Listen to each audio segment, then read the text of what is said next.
all these things that appear quote unquote new, of course, have these much longer histories and aren't new. Now it seems like people are talking about white supremacy in a way that they weren't 5-10 years ago. Hi, Allison. Hi, Brittany. So today we are going to talk about your book, Media and the Affective Life of Slavery, which I'm very excited about because I've kind of seen it from its earliest days to now it's in print. And part of that is because we have had such a long intellectual friendship. And so I thought we could start by introducing ourselves and then kind of talk about our friendship meet cute before I make you give the elevator pitch of the book. So why don't you tell our listeners or listener a bit about yourself? Hi, I'm Allison Page. I am an assistant professor of media studies at Old Dominion University, both in the Institute for the Humanities and the Department of Communication and Theater Arts. My work is primarily on race and contemporary media culture. I also do feminist media and cultural studies, and I have a kind of side interest in labor in digital media. I'm Brittany Farr. I am very recently an assistant professor of law at NYU Law School. So I have a law degree, but like Allison, have a PhD in communication, but from USC. I write about racial violence and the ways that it intersects and interacts with doctrines of contract law, property law, and tort law. Happy to talk about what a tort is if anyone wants to know. But in my PhD days was writing more about the Moynihan Report and representations of Black women. And so Allison and I have a lot of overlapping intellectual interests, which is kind of how we met at the American Studies Association conference in Los Angeles. I was living in Los Angeles at the time. I don't remember the year. I think ASA was in LA in 2015. I was having a coffee with Brittany's advisor, Sarah Binney Weiser. And Sarah, I remember, was like, "Oh, is it okay if my PhD student Brittany comes along?" And at the time, I was like, "Oh, sure. Okay." I was like, I think back at it. I'm sure you were annoyed too. I was just I needed to ask Sarah something, and I was like, I don't know who this woman is. I'm just going to crash her meeting. Like, I have to take up Sarah's time. I just love this so much because then I remember we all had coffee and then Sarah had to leave and you and I have such a clear memory of this. We were outside. Mhm. Somehow Sadia Hartman came up. I think I was saying something about Scenes of Subjection and you're like, "Oh, I love that book." And I was like, "Oh, wow, this is amazing." Because I felt some intellectual loneliness, I think, around the kinds of conversations I was interested in. And so I was so excited that you were also in a comm program and really wanting to think through these questions. Oh my gosh, Sadia Hartman. I know we both sort of had that reaction. And then you said, as often happens at conferences, you're like, oh, let's do like a reading group together or exchange writing. And every other time I've had that conversation, nothing has come of it. But we actually, this is like well before the pandemic, like met on Skype and read books. Maybe some of the only books I've read cover to cover are with I know. you. I know. Many of them are cited in Media and the Affective Life of Slavery, which also feels very special because we read them together. And then we started exchanging writing, and then somehow it went from, a more professional friendship to really just being besties. We applied to conferences together to hang out because we lived on opposite sides of the country, went to said conferences, skipped most of the conferences. But If any grad students are listening, don't do that. Go to the it's fine. It's conference. fine. But yeah, so why don't you give us a 2 to 3 sentence description of the book? An impossible task, but Yes. Oh my gosh. No, I should have this memorized by now. But in Media and the Affective Life of Slavery, I look at US media about the history of slavery from the 1960s to the present to think through how media instructs viewers how to act and feel in accordance with new racial norms created for an era defined by the supposed end of legal racism. And I can talk about this a little bit more when we get into official anti-racism. I look at a range of texts in the book. I look at an educational video game about slavery. I look at educational curricula developed around the miniseries roots to think through and to argue that visual culture works through emotion, which shapes and manages racialized subjectivity.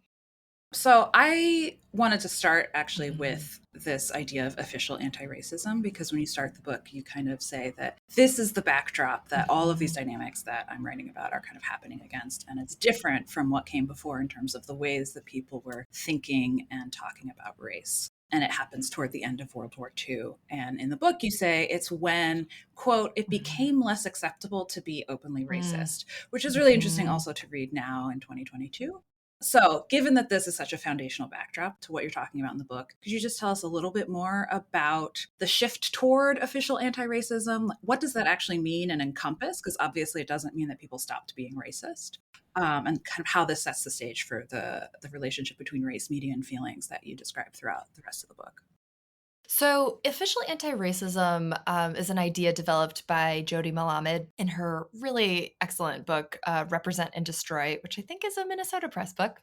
Little plug. And this was really foundational, this idea in her book, to how I began thinking about race during this time period, during the kind of post war moment where overt white supremacy becomes residual. So, we have all of these Cold War anxieties happening in this time period where there's this kind of glaring paradox, right? Where there's the huge, obviously, racial inequality at home, while the US is also espousing all of this anti Soviet Union rhetoric that's positioning the US as open and free in contrast to this ostensibly closed and communist form of governance. So, official anti racism with Malamed, and she looks at literature actually. So, I felt like literature as a cultural technology producing racialized subjectivity.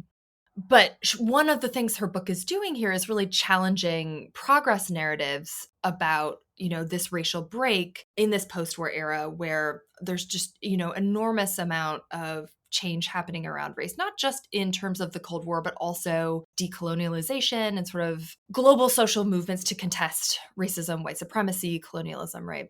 In this book, she has this idea that we see the state, the US university, and Capitol incorporating anti racist discourse as this way to basically modify white supremacy in a new era where racism becomes covert rather than overt. It becomes, as I write, less acceptable to be openly racist. And certainly, yeah, we can talk about this idea in relation to our current moment. But I think I was really compelled by this in relation to a lot of the media culture and specifically television of the 1960s and the way that it was thinking through and talking about race and trying to have these ideas of, okay, look, we're anti-racism, but it's a very sort of surfacey, obviously, right? Kind of anti-racism that isn't doing anything to address material inequality in any sense.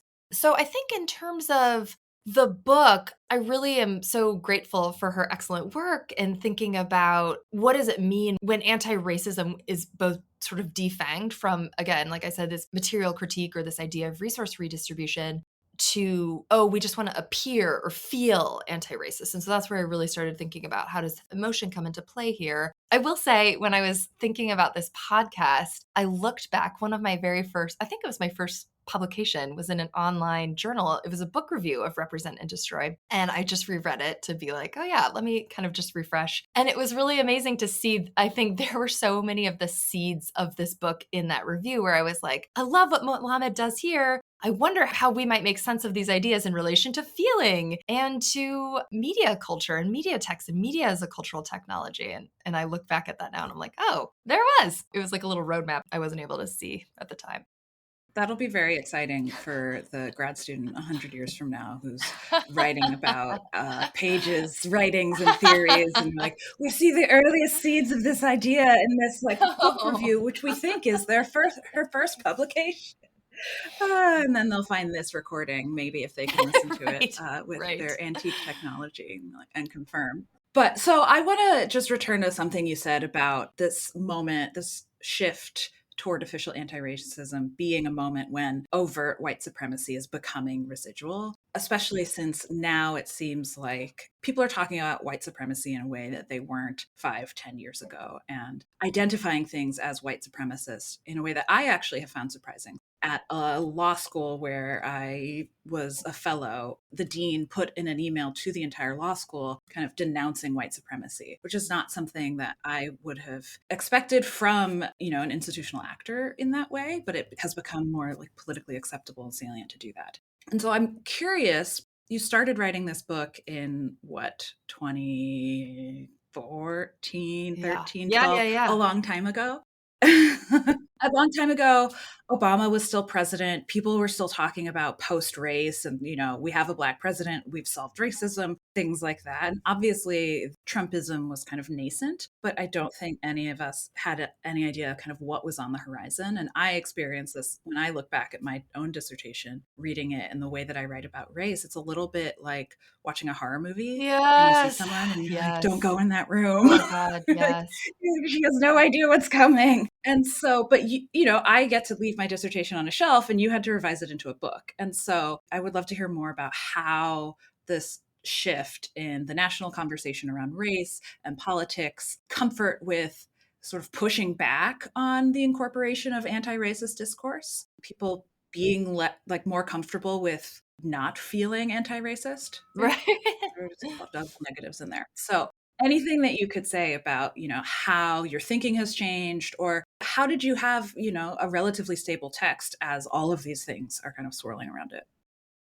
I think there's two parts to that. So first, I thought about this a lot because as I was revising what had been the fifth chapter of my dissertation was about the website and app Slavery Footprint. And when Slavery Footprint came out, it was in the Obama era. The Obama administration had funded it, right? It was this partnership with the State Department. And so when I was writing that chapter as part of the dissertation, so much of it was really about a lot of the discourse that anti-trafficking movements use just totally expunge race, right? Where it's this really kind of colorblind, post-racial. I mean, really, Slavery Footprint makes that very explicit when they're like, Lincoln declared the slaves free. Like, this is a quote from their site. And now this is a myth, right? We actually have more slavery today than we ever did. And in the book, I talk about how this is part of continuing anti-Blackness, where you can see issues of white supremacy, even though they're not articulated like that, over there, never at home, right? And the anti-trafficking movement has all sorts of issues. But as I was starting to revise, it's true, I had just moved to Virginia. Charlottesville just happened, right? Like this, I think all of the context of that moment really did inform the revision from the dissertation to the book. Like I was in Charlottesville when that white supremacist rally happened. The tiki torches. Yeah, exactly. Right. That was like my introduction to Virginia. I mean, I know you and I have talked about this a lot, that all these things that appear quote unquote new, of course, have these much longer histories and aren't new, and we can complicate this a lot. But I do think in terms of discursive formations that we are seeing clearly, like post-racialism is residual. I mean, I talk about this a lot with my students who are always like, are you kidding? Like, no, of course we don't live in a post-race world. And I think that's so different, right? Yeah, actually, though, so this just made me think of some of the Supreme Court decisions that have come out recently in the last decade or so at, the Shelby County, things that are undoing a lot of important parts of the Civil Rights Act and civil rights movement that happened. Part of how the Supreme Court justifies this is by saying that we don't need these things anymore because Yes, yes. America's not racist. So there's this weird tension and kind of hypocrisy of, I don't know, maybe it's only the Supreme Court that's writing things that say like America's not racist anymore. And the rest of us are kind of like, well, we don't know. But some very powerful people are still making that argument. Yes. Yeah. And I think that's such a good point, and it's so breathtaking to see that hand in hand with both the revision that I think Trumpism, I don't want to say like, oh my God, this is so surprising and it's so new. Like, where did all these, overt racists come from? But I was thinking this morning about how, at least in terms of like anti racist kind of discourse, I remember when I was in undergrad and the kind of anti-racist activism I was doing, so much of the language around it was really about structural critique. And I think that was important, of course, because we want to get away from, for all sorts of obvious reasons, but just, the individual as the site of racism. And I think about this a lot with the book because in my first chapter, these TV documentaries were really about sort of like changing hearts and minds of white people, but just in like a very surfacey, not too deep of a way. And that will prevent you from having to like open up your neighborhood, right, to Black people living there. One of the things I think we see now with Trumpism and its rises is that there's more room to think about, oh, how does it happen on an interpersonal level, right? Like we need to kind of hold both when we're talking about anti-racism. And I think with what you're saying in terms of the Supreme Court, it's just this really fascinating and horrifying, frankly, moment of this gutting of these civil rights protections in the name of, okay, we don't need it's irrelevant now, but also then this revision and this uptake by those on the far right, right, of saying, no, we're being oppressed. So like I was looking at the language of the Stop Woke Act in Florida, and Ron DeSantis's team is like, we're stopping white supremacy. Like they frame it so much, yeah, Oh, through interesting. okay, if you're talking, and we can get into this more too, because so much of it is also articulated through feelings. Like we don't want people to feel, they use the terms guilt and anguish. So making white people feel guilty is white supremacist? Right, right. That's Like the it's logic? really Okay. the like shit. I mean, that's at least as far as I can understand. So that's why I think it's so fascinating because we Yeah. have this total denial, like race, we don't need to think about race anymore by several Supreme Court justices that Trump appointed. And also Trumpism saying, no, no, no, no, no, white people are being so oppressed, right? Like we need to sort of prevent this racism against white people. And of course, this reverse racism claim has such a much longer history. Again, I want to be very, very clear about that. But I do think in this moment, we're seeing it in kind of different ways, I would say. I want to put a pin because we've been trying to figure out Mm. what we would co-author together. I Yeah, we want to should put go a back to pin in the human trafficking thing because, and so I'm sure I've talked to you about this, and I've made you read drafts of this article that talks about Westlaw, which is the main one of the main ways that lawyers find cases. So not just in legal academics, but practicing lawyers. And I didn't know it existed until I got to law school. And part of why I went to law school was because I couldn't figure out how to find cases, and it's behind a massive paywall. It's very expensive, and sometimes state that's the only way you can find cases. So everybody uses Westlaw, it's the norm. And because I do research on slavery, they have kind of organized things into, they call them keynotes, but they're just like headings and subheadings of topics, of legal topics. So you would have like a property heading and then real estate and like water rights or whatever goes under there. And you can search things by keynotes. And so there used to just be a slavery keynote, right? A freestanding slavery keynote, which is intense in its own way. And I would go there and click around and find cases. And then, I don't know, a year, 2 years ago, it disappeared. And it's like, where did the slavery keynote go? Guess where it ended up? In the human trafficking, as a subheading under human trafficking. And I just keep telling people because in the hopes that somebody will write about it, but I don't know that it's happened yet. I need to double check and make sure, but it's just kind of mind boggling to me because, and I'm sure it wasn't done with ill intent. You know, there are people who work at Westlaw and are thinking, okay, human trafficking is a big area of law, you know, let's put that there. But for, you know, if you know Yes. anything about that discourse, it's kind of Right. contentious to put US chattel slavery under human trafficking. It's like if you put it anywhere, put it under property. It's like that's the laws that is relevant to. Right. That people would notice that and be up in arms. Anyway, so as you were revising and, you know, maybe parts of the dissertation that were relevant about the Obama administration's involvement in the slavery book maybe was less, were there kind of texts that you decided to include that weren't in the original version, or did you keep all of the same texts? No, that's a good question. The dissertation had 5 chapters and the book has 4 plus the intro and the conclusion. Oh, actually, let me interrupt you and ask you to just describe the ones that are in the book and then tell me which ones are different or not Oh, different. yes, yes, Or good. Okay, so in the book, I had my introduction to the dissertation had been started in a very different way. So the book I get to work through Azzy Dunjee's amazing Ask a Slave. She's a comedian and an actor, and this YouTube web series that she did. So she had been herself an actor at one of these like living history museums, right? And so she basically is drawing on her experience of the racist and sort of horrific things people asked her while she was playing an enslaved person, like, what do you do for fun? Or where do you send your kids to school, right? So I start the book by thinking through, because I really wanted to center, not just have it be all of these kind of hegemonic uses of the history of slavery for essentially like nefarious ends, but Black feminist contestation of that. And so I start with Azzy Dunjee. I conclude with Kara Walker and her stunning piece in Audience, the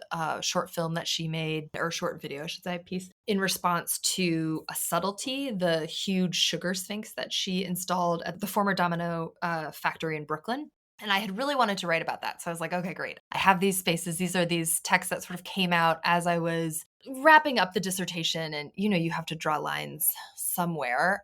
Also, when I was in Virginia, I made this friend Kanisha, who's a playwright, and she and I were talking. I can't remember how this came up, but we were talking about Lorraine Hansberry and how she had written a screenplay for television called The Drinking Gourd about the history of slavery. And this was in 1959, and it was never aired because it was considered, and this is like the quote is just kind of amazing, like too much of a hot potato for television. And in part, it was because of how it portrayed the relationship between whiteness and blackness. So, like, we can think about how Roots obviously represents whiteness or sort of portrays its white characters, but clearly, like Lorraine Hansberry has a much richer, much more complex understanding of the inextricability of whiteness and blackness and as racial formations in relation to slavery in this era she's writing about. So I wanted to do some work on that. So I was able to do some archival research at the Schomburg and find out by the time this all was coming, the sort of debates with media industry people and the executor of Hansberry's estate, this was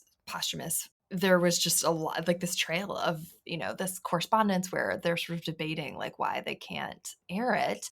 And so that I knew I was also like, this is this really amazing kind of text, given that if we think about, so like Roots, for instance, was Alex Haley's, and I say this in the book, like his, really sort of masculinist hero narrative. He, in the archival work I did at USC, you could see all of his sort of defense of, what we would call like very sort of liberal or even like moderate positions in relation to race. And these potentially richer and non-masculinist, almost, thinking about gender in a very different way, narratives were sort of pushed aside, right? Like Lorraine Hansberry was literally, her screenplay it was never developed and never aired.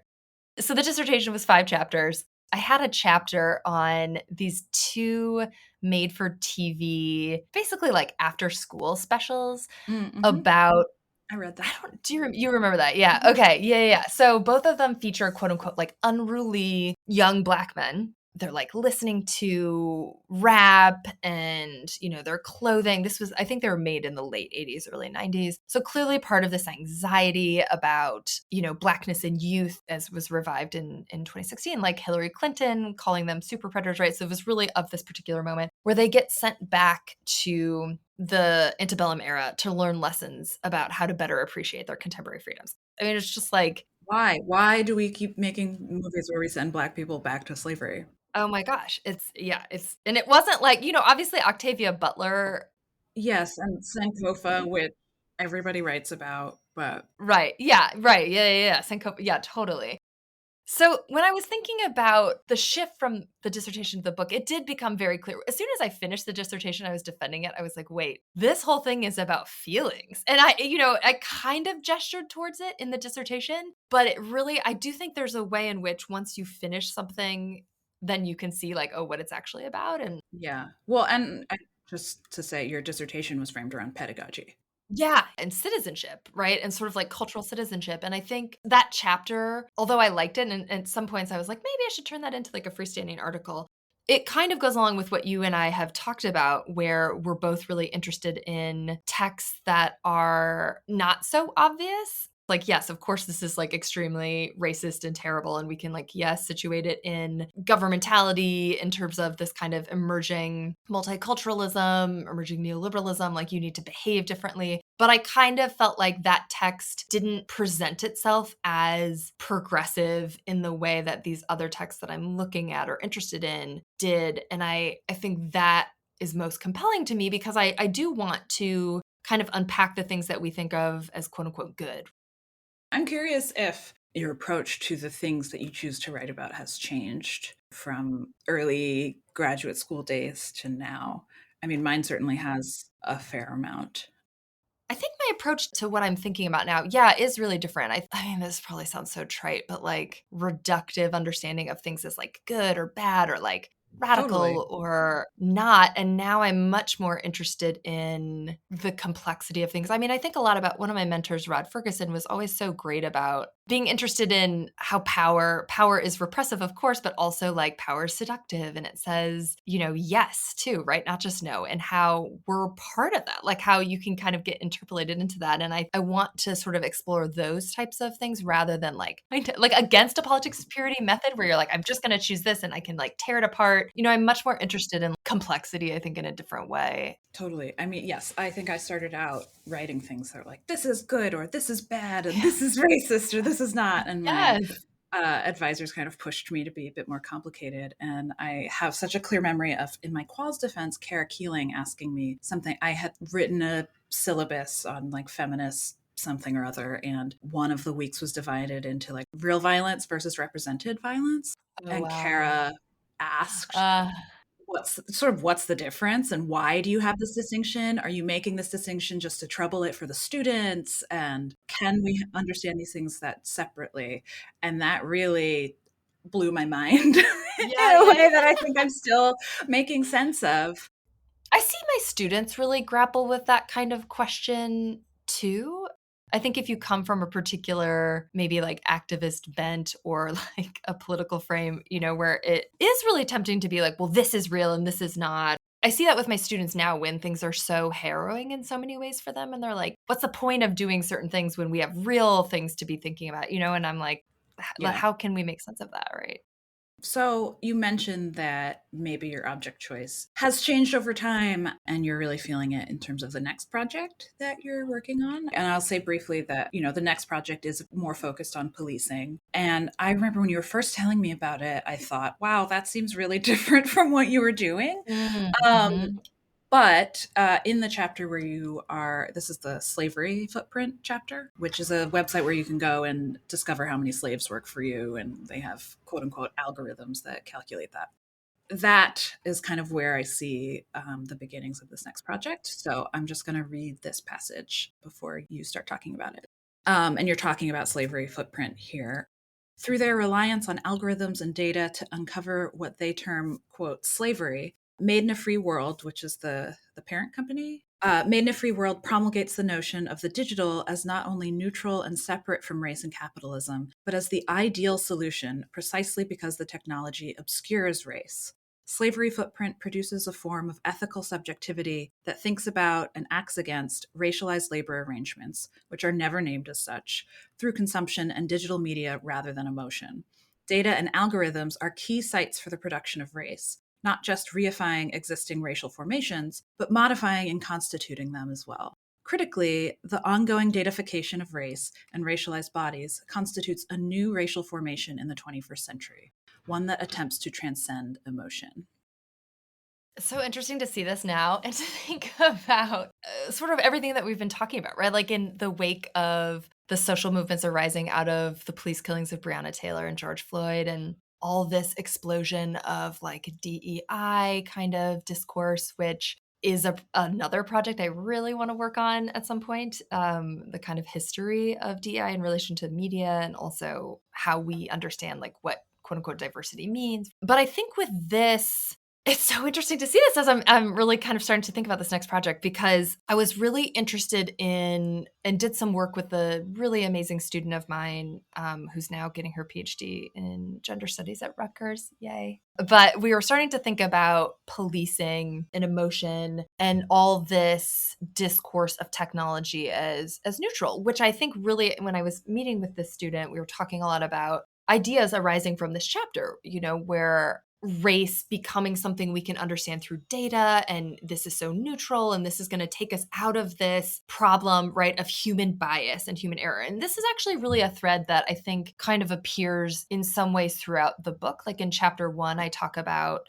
in these TV documentaries in the 1960s that are focused on race and slavery, geared towards white audiences, there's often this tension between, we're trying to create these feelings of fear and anxiety, right, for white viewers, but also showing data. Like I actually just taught one of the documentaries in one of my classes, and it ends with, and I talk about this in the book, Mike Wallace bringing in a statistician to talk about like how white people are feeling with respect to, this was in the mid 1960s, the civil rights movement. And so there's this tension between data and feelings and sort of them being separated from one another. And as these, like, how do we think about race? How do we quote unquote solve the problem of race? That I take this up in chapter 2 with Roots that was very explicitly like, let's feel our way to the solution. And so I think one of the things that was interesting to me about Slavery Footprint is that it really was like, okay, we're going to just turn everything into that we can solve everything with an algorithm or apps or sort of datafication. within media studies, there's a lot of really excellent work about the rise of datafication, this kind of larger assemblage of technological solutions to issues. I mean, there's certainly like amazing work in folks at the intersections of environmental studies and thinking about climate and media culture. And there's a lot of really great work that is theorizing predictive policing, the kind of imbrication of policing with these technologies. And so I knew that I wanted to work on policing in some ways after I had read Simone Brown's really wonderful book, Dark Matters, which looks at the relationship between Blackness and surveillance in the US. And she sort of talks about, in some ways, like technologies, like runaway slave posters as this sort of tool of policing, early kind of communicative tool of policing. What I want to do in this next book is really historicize this, because so often, so much of the work on technology and technology and race is really contemporary, which is critical, right? We need to think about all the ways that these technologies that really rely on this discourse of neutrality are, of course, not neutral, right? And then the ways that they are reinscribing racism and all of this kind of racial categorization in the name of neutrality. But I want to look at the much kind of longer history of that. And this gets us back to some of the kind of quotidian objects that you and I have talked about, where I'm hoping that when I get to spend some time in the archive, I'll be able to see, how media technologies in particular were talked about at this kind of moment of ascendance in terms of policing. So actually in the 1960s, in 1967, Johnson was really obsessed with like commissions and reports. And so there was a commission on policing that had a whole chapter devoted to how can we use information technology, this is the term they use, to, again, and this is their language, to improve policing, right? So there's this really early interest that I think is super fascinating. And I also really want to focus on how highly policed communities in this time were really pushing back against and contesting this emergence of technology, because we do really see this push, right, for more high-tech policing. I mean, certainly this is really ubiquitous today, like more cameras. If we use algorithms, we're going to be able to sort of get around this issue, rather than, of course, that's not the root issue of policing and racism. But I want to kind of spend time thinking about how did this discourse that's now so normalized, where this moment, how did it kind of become common sense, and where did that sort of happen?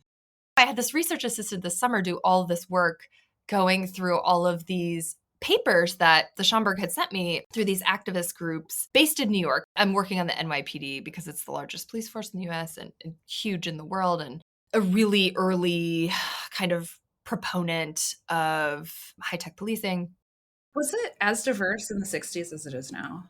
What's so interesting is actually when I was able to get to the archive, I watched this fascinating recruitment video for the NYPD that was, I want to say, like mid 70s. And it featured all sorts of Black police officers and women, like white women police officers of color. Like it was sort of multiracial, where it was like, this is what I got from the NYPD, being a police officer has allowed me to do blah, blah, blah. And they had a little section on like, I've learned computer skills, right? Like Yeah, it was yeah. really trying to recruit people through the tech. It was super interesting. I watched it like 4 times. I was just like, this is very rich text. I just need to carve out some time, because she really had gone through all of this material. I had another research assistant last year look at a lot of institutional stuff, like all these police journals called Law Enforcement News, and the way that she looked at every issue from the 70s. She's amazing. Also named Brittany. She pulled out all of the parts where they were sort of talking about technology, where they were talking about wanting to have more funding for this, how this would sort of help policing in, these ways. I have to, again, find some time to really sit down with that. But I do find myself more and more really wanting to kind of think through what you and I talk about as like the mundane in relation to how this gets so normalized and becomes such a kind of hegemonic idea. Yeah, I mean, I love the idea of taking something boring and making it interesting. That's definitely Yeah, because often, I mean, like power's so banal, and it's right. it's so Right. important to think through that. Yeah, exactly. I think that's actually something that I kind of witnessed when I lived in LA, because I was writing so much about representation and then seeing behind the scenes how stuff got made and how it was all those little decisions, mostly born of like lack of time or money, that resulted in these upsetting representations. It's like, it's little things, you know? So you've talked a lot about archives and loving the archives and going to archives, needing to go to archives. Do you consider yourself a historian? Like, what is your relationship to the discipline of history? Which is maybe not going to be interesting for many people, but is particularly interesting to me because I recently had to answer a lot of questions about, am I a historian or not? You are a legal historian. I Look at am a you. historian. That's the official answer. So I'm sure real historians would be like, "You are absolutely not a historian." To me, well, I think my advisor, Loriolette, does a ton of historical work. She really instilled in me a kind of respect for the archives, right? And this chance to kind of get to dig through. It's almost like I think on a personal note, like I love like thrifting. So it's almost like thrifting through, you just get to sift through a bunch of old stuff. We've talked a lot about interdisciplinarity with one another, and I love how my training was very interdisciplinary. I think that produces really rich work. That's partly why I wanted to be on Minnesota, because I think Minnesota publishes so much theoretically important and rich and interdisciplinary work, and it really values that, which really aligns with how I like to think about scholarship and sort of my methods. Let me say it this way. I looked at historians like Stephanie Smallwood, who I think is amazing in, the kind of archival work that she does, really, really detailed, right? Beautiful, rich, but then the reading of it and the theoretical work that she produces from the archival research, which I think is possibly unusual for some in history as a discipline. I think Stephanie Smallwood is a wonderful example of, and I think your work is a wonderful example of. thank you. Thank you. Which you can soon read in the UCLA Law Review. Yay! Good plug. I'm gonna separate you out because you are a historian and we need to like really say, but That doesn't matter um now. I have a job. yeah, that great, great. Yeah. No, I mean I think we're pointing to the difficulty of disciplinarity and sort of fitting yourself into these boxes or making yourself legible in order to get a job or to, know what conversations you're speaking to. And that's why I think interdisciplinarity is so important to me because I want to be able to be in several conversations. And that kind of work has been so meaningful to my own thinking. In terms of historical stuff, I do tend to like, I know you and I have talked a lot about method. I have to teach a lot of methods courses at ODU, which has really transformed my relationship to thinking about method. Because I used to be like, I don't know, I just read. Like, what do I do? It's hard for, I think, people who are not historians or who are not ethnographers or who not, have these like very clear cut methods. I mean, what are historians doing other than reading? Yeah, they read a lot, but they can really, like having the sexiness of the archival work, Right. right? Yes. Like, I don't, Yes. who other than us would call that sexy, but I know. it is very legible, right? When Yeah. you're trying to describe, like my colleague who's a TV studies scholar, he's like, I'm never going to get external funding because no one's ever going to be like, yeah, I need to pay you to watch TV, right? Like, which is obviously a gross reduction and oversimplification of what he does. Having to teach methods and really working on it and thinking about it in relation to this book, I'm like, oh yeah, okay. I feel much clearer about thinking about the politics of knowledge and sort of how we come to articulate what we know through sort of methodological terms. I mean, I think our shared approach to history kind of goes back to our love of Sadia Hartman, right? Oh, Who I yeah, think of as a historian, but me too. is not. I keep being shocked to discover she is not in a I history know. department. Like, are you sure though? Like, I'm like, I don't know. I think she's in a history department. Like, she's certainly not. And I think as I was sort of making the shift from communication to legal scholarship and figuring out how to make my work legible to legal historians, discovering that I considered myself like pretty familiar with scholarship on the history of slavery, but there's a whole different track of stuff about the history of slavery that's being produced by historians compared to what some historians are writing, but also cultural studies and English and film studies. There's a whole separate literature and the Yes. two of them are not really in conversation with one another. Right. I think for some historians, it's very much the belief that, you can only say something about the past, right? Like you're a historian because you care about history, whereas like you're a historian because you care about the present, right? Like the worst thing Yes. you can say to Yes. certain historians is like you're a presentist. They're Oh like, my gosh, how dare totally. you? And I'm like, yeah, of Yes. course. Why wouldn't I be? And I think there's a little bit of a generational divide there Yeah. too, because I have Yes. friends who actually have history PhDs who have a much more similar approach to me. Yeah, yeah, I'm thinking of who you're thinking of, I imagine. I think one of the worst things you can probably say to a historian is like, I'm taking a Foucauldian approach. Like, this is a genealogical like history of the present.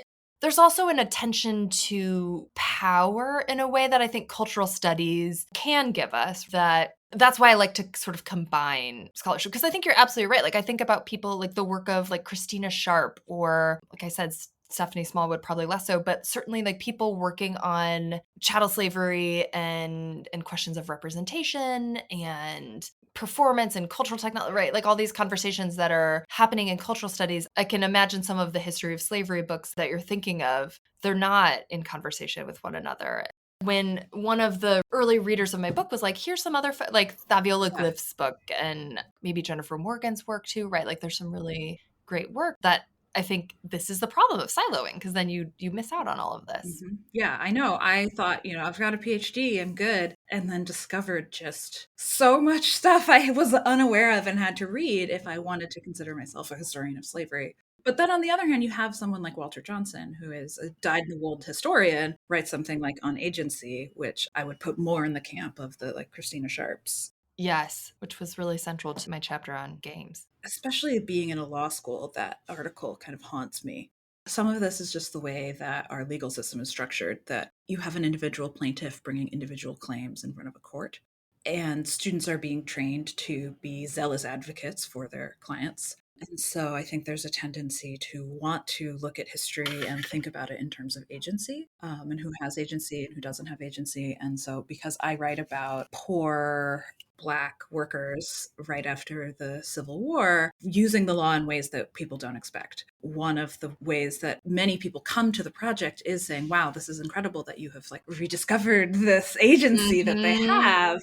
I don't have a good answer for like how to actually talk about it, because also it's very common in legal scholarship to want to have like a normative takeaway, which other disciplines, nobody wants to do that. Like, don't ask me what should happen, what are you talking about, get out of here. But the other thing is sort of, is this a positive story of what's happening? Is this a negative story? Is the law doing good here? What should the law have been? All of these questions that I don't have good answers for, but am haunted by. Right. No, totally. Because how can, like, the frames that we're so trained into seeing in these, like, especially I think in terms of legal work, obviously I'm law adjacent now, I think, given Mhm. you and I my get more fiance. law adjacent. Yeah.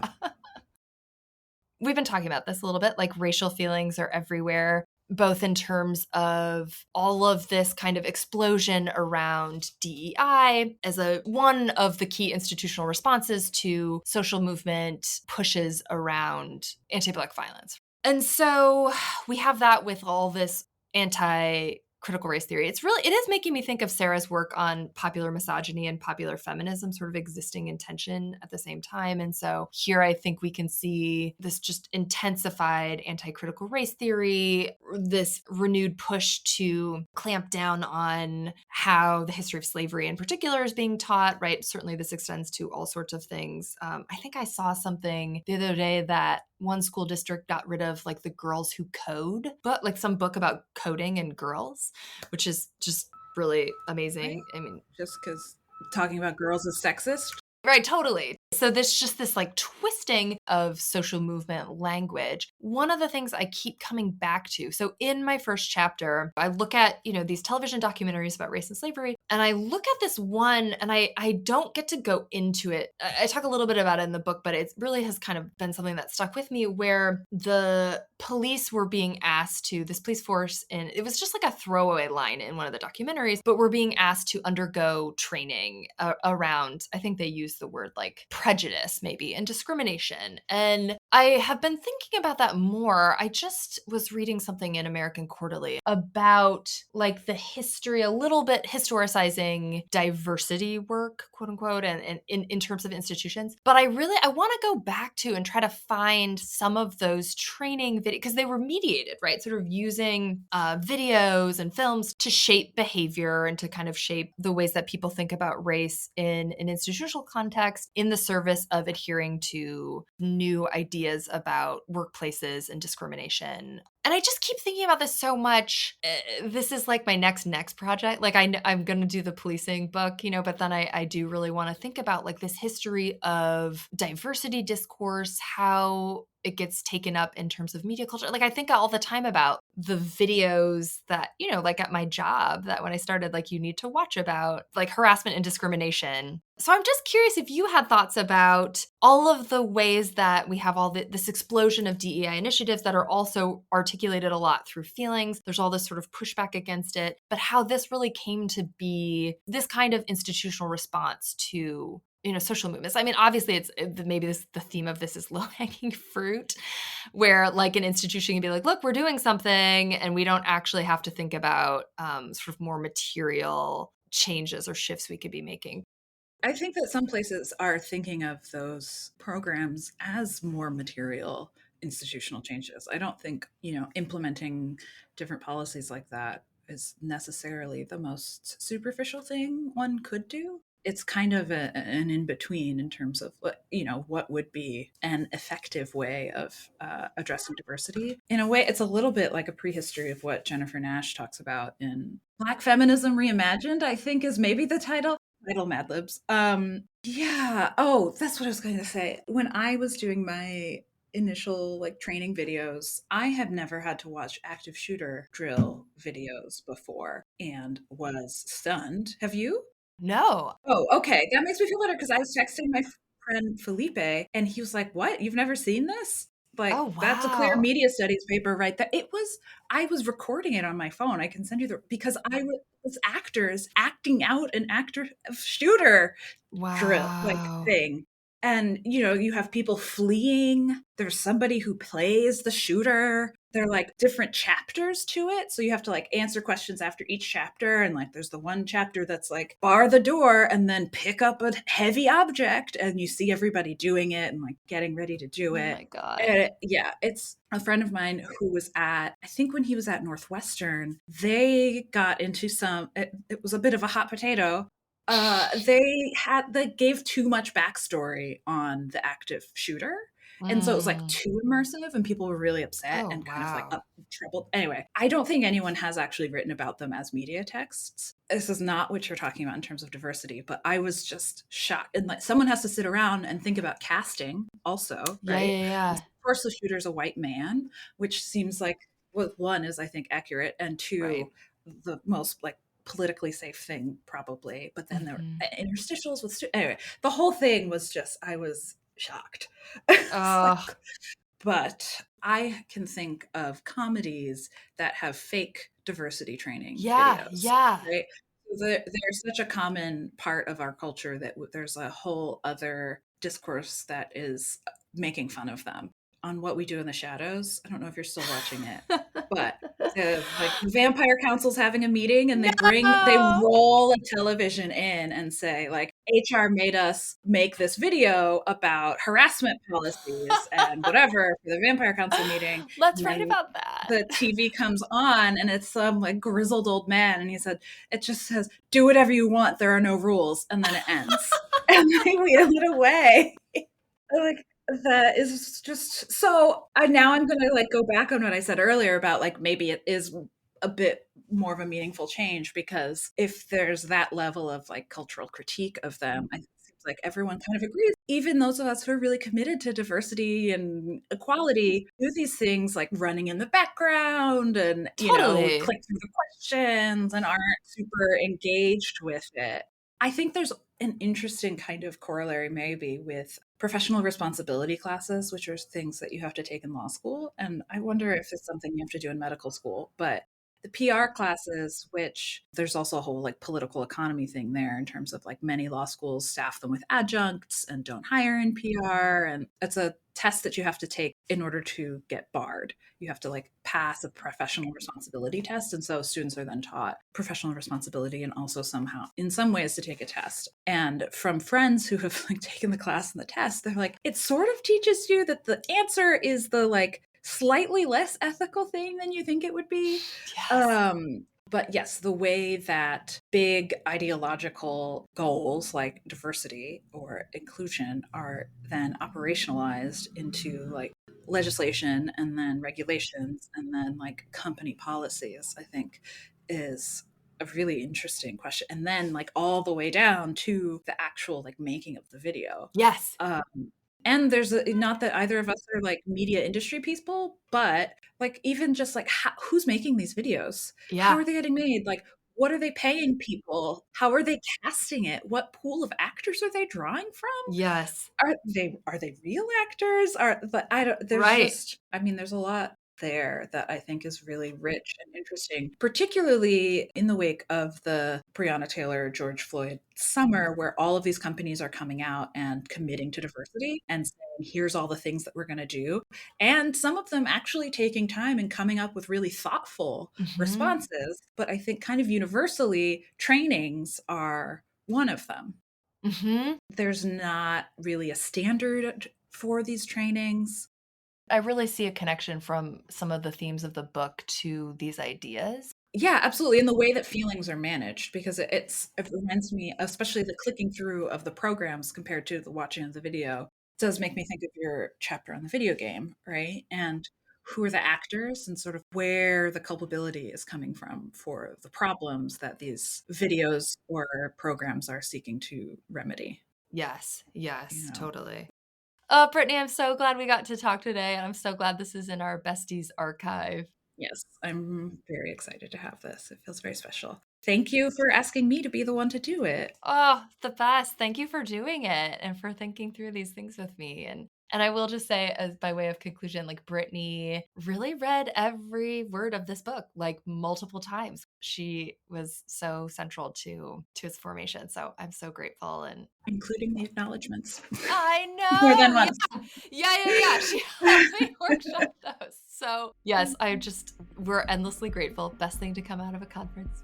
Yes, yeah. All right. Thank you. Thank you.